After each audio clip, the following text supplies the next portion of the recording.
Namaskar, Dada. Namaskar, Gustavo. Welcome to Tantra Thoughts. Thank you for joining us today. Today we are doing an interview with Dada Vishvarupananda, and we're going to be discussing yoga therapy, yoga, and also Tantra yoga. You're an Acharya of Ananda Marga. So please tell us, what is Ananda Marga and what is your role as an Acharya? So Ananda Marga is a social, spiritual organization that was founded in India in 1955. I guess maybe the best way to describe it is a movement of people who are seeking inner transformation through spiritual practice and also outer social change through different meaningful activities in society. The Acharya is somebody who is doing a lot of meditation, doing a lot of social service, so is trying to present to society a life of a spiritual person who is also engaged, and so that person would then teach. So I teach people meditation and yoga, and I also engage in social activities. Tell us, what is yoga therapy and how is it different from any other form of therapy? So if you look at our tradition, which is Tantra, therapeutic applications have been used by teachers across millennia. In southern India, for example, there's the Siddha tradition, and they would use different forms of tantric techniques in order to help people, in particular with mental instabilities. If you look at Tibetan Buddhism, they also have the concept of a therapist monk, and I'm citing Tibetan Buddhism because that's also tantric in orientation. So yoga therapy is something that has historical roots. Our own guru also developed a system which he called yoga chikitsa, of helping people with different diseases use not just yoga and meditation, but also naturopathic remedies in order to effect change in the body and the mind. So yoga therapy is a targeted application of the techniques of yoga, means postural yoga, of meditation, of breath work, and also to some extent of behavior. I mean, there's that aspect of yoga therapy which is looking at the mind, and to some extent like cognitive behavior therapy, trying to find new ways to utilize the mind more constructively. So yoga therapy then is a very tailored way to help an individual with targeted practices come to terms with physiological issues or psychological issues in order to move towards better, more balanced health. So clearly it's not just this new sort of Western phenomena as a reaction to yoga becoming so popular in the West. In fact, of course, you're saying that these tantric traditions that are ages old, they have this sort of healing element to them. Yes, the notion is that the body is unhealthy or even unhappy if there's a blockage in some way. The Sanskrit term is dukkha for unhappiness and sukha for happiness. Dukkha. So dukkha, yeah, unhappiness. So if I have, for example, constipation, my body is unhappy, right? And constipation can lead to disease. If I have a thrombosis, obviously that's very dangerous. If I have a tightness in a muscle, or if I have a strain in a nerve, all of those blockages are going to affect the healthy functioning of the body. So yoga then, across millennia, has been trying to make the body happy, which means that the flows of energy should be harmoniously transmitted through the body itself. Mentally, there's also a parallel.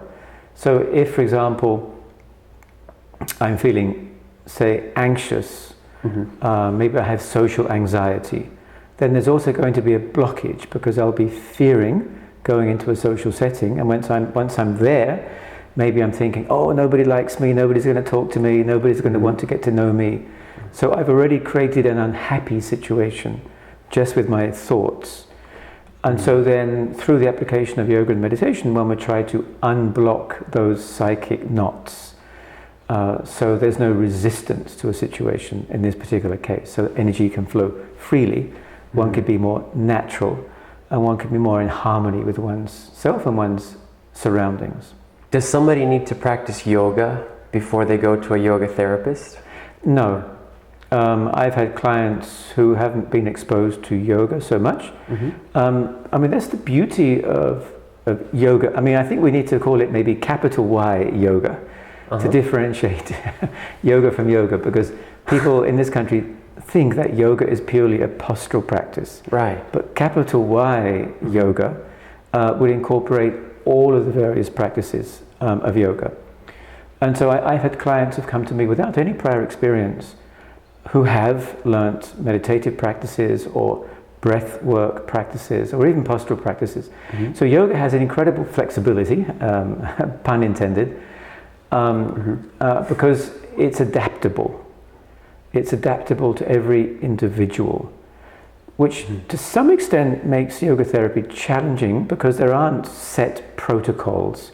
I mean, yes, you can say that if somebody comes with, say, a lower back issue or a neck issue, one would try, excuse me, certain therapeutic protocols, as one would find in physical therapy, for example.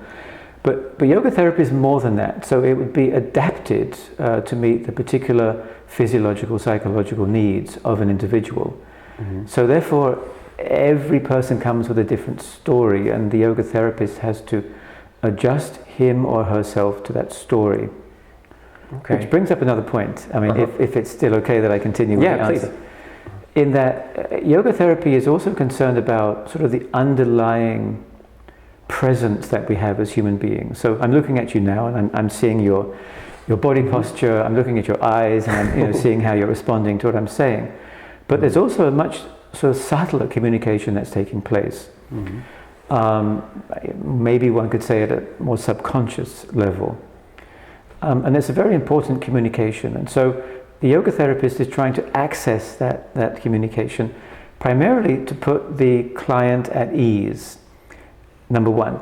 Number two, also to allow emergence to take place, because it's in this relationship that the therapist has with the client where I don't want to sound too glib, I don't want to say the answers just present themselves, but I think what's important is that yoga therapy, just as capital Y yoga is advocating, is that one should be present in the moment and allow the moment to speak.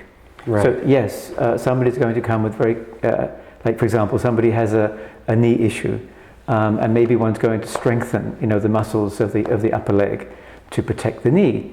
But there's a lot more going on than just that. And so the yoga therapist is trying to access different levels of being through the therapeutic relationship and process. I'm glad you brought that up, Dada, because that was one of the things I wanted to talk to you about and also somehow mention. Here on this channel, we try to do vocabulary.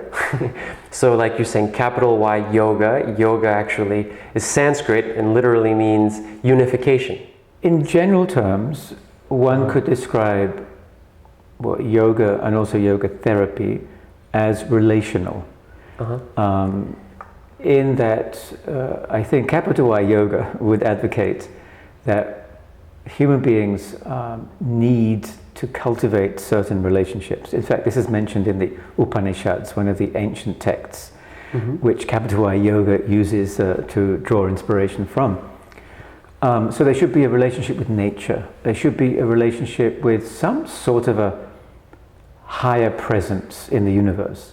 There should be good social relationships. There should be good familial relationships. And also there should be a good relationship with oneself. So with one's own mind and with one's own body. Right. And so if somebody's coming, say, with arthritis, then the yoga therapist would try to enhance the quality of that relationship that the individual has with his or her body. So one's taking the locus of control and trying to bring it inside the individual. So then yoga, it's not just postural, of course that's an important part of it, but the relationship is with body and with mind and with other and with nature and with universe itself. I see. So you're also a yoga teacher and a yoga trainer, and you've done trainings all over the world in Iceland, Brazil, Vietnam, Syria. What is the type of training that you do? It's Tantra yoga teacher training. Tell us a little bit about that. Well, these days there are many types of yoga. The other day I even saw yoga and wine tasting sessions. Right. So wind down yoga, W-I-N-E. Yes, exactly. Wind down yoga, exactly. So Tantra is probably one of the more ancient systems of yoga.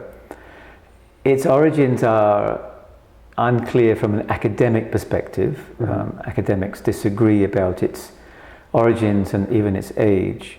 But from at least my teacher's perspective, it's about 7,000 years old, and it originated with an individual called Shiva. So Tantra, simply put, is an endeavor of the individual to expand both the mind and the heart. So tan, of the word Tantra, means to expand. And tra means a mechanism. So Tantra affords the individual a mechanism for transformation. Right. So therefore, in this Tantra Yoga teacher training, we look at that, which means, as I mentioned before with yoga therapy, it's multidimensional. It's body, it's mind, it's spirit, it's breath, it's social work, it's ethics. So somebody coming to this particular training will get a very complete exposure to a broad school of yoga that includes most aspects of life, actually, within its periphery. Okay. All right, so besides the asana training and the asana routines and learning asana sequences, there's this whole philosophical approach that has to do with Tantra. Exactly. So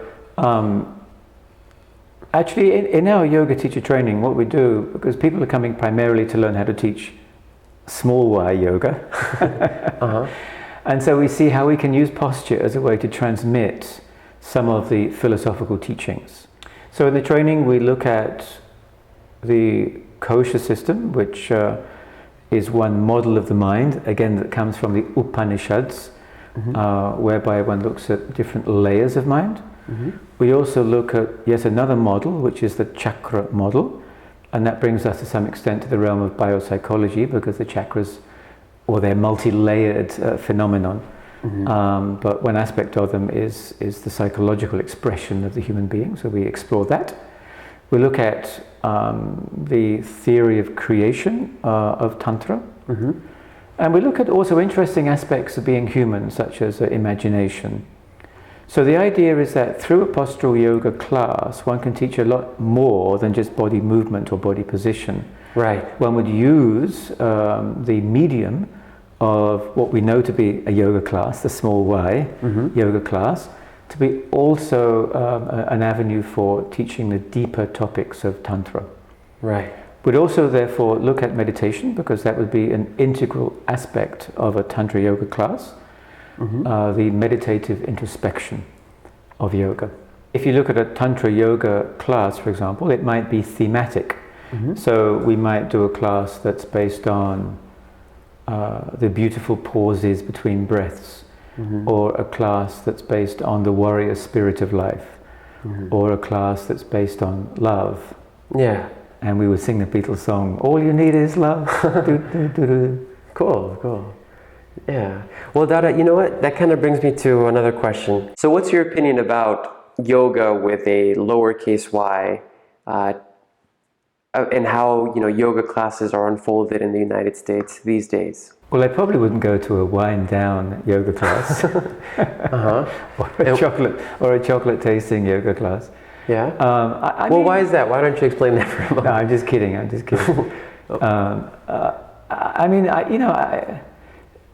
I'm fairly open-minded about what's happening in the States regarding yoga, because I think that even if people go to a wind-down yoga class, they might still get touched in some way with the postural practice. Maybe their mind will be curious as to whether there's something deeper that they can find. Right. And so, to me, what's happening is basically we're giving the public a lot of entry points into the world of capital Y yoga. Okay.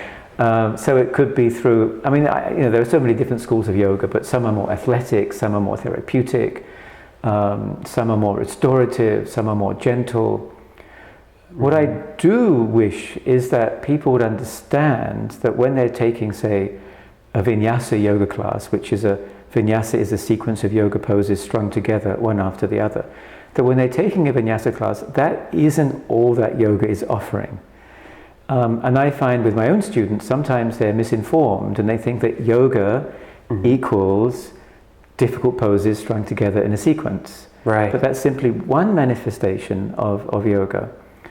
And I think it would be a much better service to people if people running yoga studios informed students that this is just one aspect of yoga. I mean, right. There's a multitude of styles and schools. And students, I think, should be encouraged to taste different styles. So they can get the notion that this is something much larger than just postures strung together. Yeah, and I appreciate your open-mindedness when it comes to all of that. I think that's one of your strengths, you know, as a teacher yourself, is just you deliver this very deep and powerful teaching, but at the same time you're very open-minded. Well, we don't want yoga to go down the road of what's happened to religion, you know, where mine is better than yours. Wow. You know, my teacher's the best teacher ever. We have to be a little bit cautious of that. Yeah, interesting. And so I think we need to celebrate the diversity of the practice, honoring the traditional roots of yoga, and finding a style of yoga that's best suited to our individual needs. Yeah, we don't want yoga to be the new religion of the future or of now. Yeah, exactly, not at all. And there's always a danger of that, you know, to be honest. Tell us briefly, what are the benefits of doing asanas on a daily basis? Well, I mentioned before the aspect of creating happiness in the body. So yoga is unblocking knots. Postural yoga is trying to free the body so that energetically it's flowing a lot better. Number one. Number two, there's the aspect of body-mind connection. So people might come to a yoga class agitated because of their daily lives. And miraculously, after going through maybe an hour of postural practice, their mind calms down and they find much more emotional balance. So what happens with a practice of postural yoga is a calming of the mind, a quieting of the mind, and a sort of a coming to a place of much more emotional balance. And so when one has that psychological experience, then life is a lot easier to handle. Yeah. And in that sense, yoga can be very helpful with things like anxiety, for example. Then yoga can teach people how to breathe.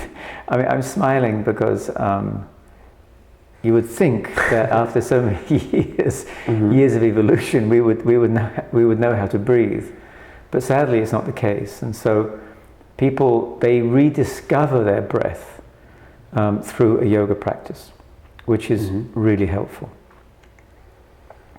The next point is that yoga can help with strengthening or toning the muscles. So it's really important for a body to be well toned, especially as people age. If you don't use it, you lose it, right? Yeah. It's a common adage. And so yoga then can help people gain a body that's much more protected because the muscles are more toned. Then flexibility, obviously. I mean, that's how people think about yoga. People say, oh, I can't do it because I'm not flexible. Well, actually, everybody can do yoga because the body has a certain plasticity. And so it's important to have range of motion. So that's also a really helpful benefit. I forgot what number we're up to now. But another benefit is balance, and that's another aspect of one's kinesthetic being that one loses if one doesn't practice it or use it, especially as people become elderly. So yoga can really help with maintaining balance. And generally, I mentioned this before too, but generally also, yoga really helps establish a much better relationship between oneself and one's body. Yeah. I mean, it's a partnership we have for life, right? I mean, we're in the body all the time. Maybe some people have out-of-body experiences, but they always come back. Right. Well, hopefully they come back. And so it's super important, especially in this age where body image is becoming so important for people. People are pressured, to have a body that looks a certain way. And then in this way, by feeling one's body, by coming more in touch with one's body, by listening to the body, one gains a much deeper appreciation of the body. And then one's own narrative of the body becomes more important than the social narrative that is imposed unfairly upon people. So as you can see, just from all of that, I mean, why wouldn't you do yoga? Exactly. That's so true. People look at their body through the lens of this mass appeal of what a body's supposed to look like. But really, it's like with you all the time. It's such a personal thing. You should have your own perspective on it, your own feelings toward it, and your own relationship with it. Exactly. It's something sacred. It's a sacred partnership. Right. And so one should honor the body on a daily basis. I mean, I encourage my students, as soon as they get up in the morning, to jump up and down for joy, because they're in a human body. Right. I mean, there's no more complex machine on this planet. It's a highly evolved mechanism. Yeah, people want BMWs, but you have a human body. It could do a lot more than a BMW. Well, maybe not quite go at that speed. Right. But it's true. Yeah, the Indian body, the human body is phenomenal. Awesome. How can doing yoga be healing for somebody that does their own yoga on a daily basis? How can they look at their practice and gain some sort of therapeutic value from that? Well, I would advocate that if people are seeking yoga therapy, they should go to see a yoga therapist, and then they can practice at home. So people might come to yoga therapy with arthritis, with a joint issue, with a digestive issue. And all of those issues can be addressed using postural yoga, but as I mentioned before, other elements would be included. If somebody has poor posture, that could also be addressed. And so the yoga therapist would advocate coming to a yoga therapy session, getting a home practice, and then practicing that on one's own at home. So thank you, Dada. Namaskar. Namaskar. Namaskar, everybody. Namaskar. Stay tuned for the next video. Don't miss it.